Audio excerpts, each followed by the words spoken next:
खव्याचे गुलाबजाम कसे बनवायचे हे बघू। या ठिकाणी मी खवा घेतला आहे अर्धा किलो।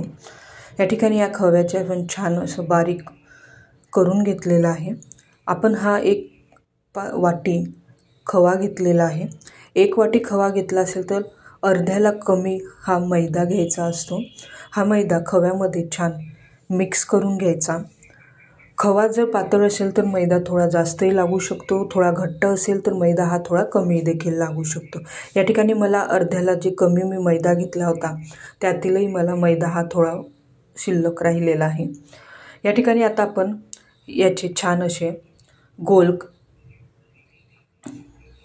बनवून घेणार आहोत। या पद्धतीने आपण आपल्याला जो आकार द्यायचा आहे तो आकार आपण या गुलाबजामला देऊ शकतो। आपण सर्व मैदा आणि खवा यांचे जे मिश्रण होते त्याचा आपण छान असे गोळे तयार करून घेणार आहोत।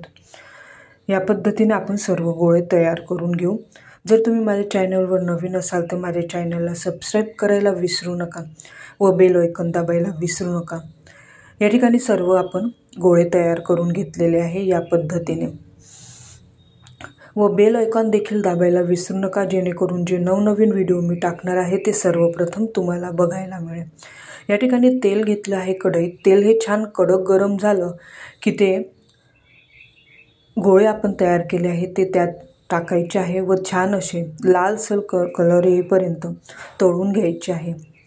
या ठिकाणी आपण सर्व तळून घेण्याच्या आधी तळत आहोत त्यावेळेस आपण पाक तयार करूया।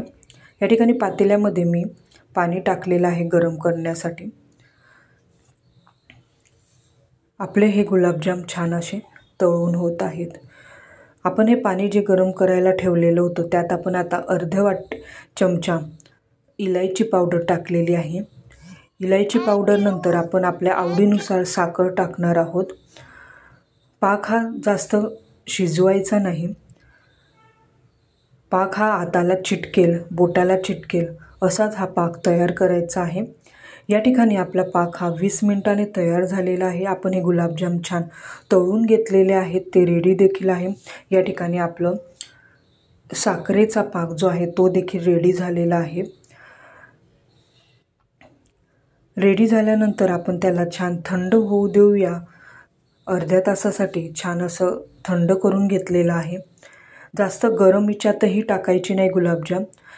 गरम हिच्यात टाकल्यावर गुलाबजाम हे त्यामध्ये त्याचं विरघळून जातात, गोळे राहत नाही व जास्त थंडही करायचं नाही, मीडियममध्ये ठेवायचं पाक। या ठिकाणी आपण आता या पाकामध्ये गुलाबजाम अर्ध्या तासासाठी ठेवणार आहोत जेणेकरून पूर्ण गुलाबजामाच्या आतमध्ये साखरेचा पाक हा जाईल व आपले गुलाबजाम खाण्यासाठी टेस्टी होईल।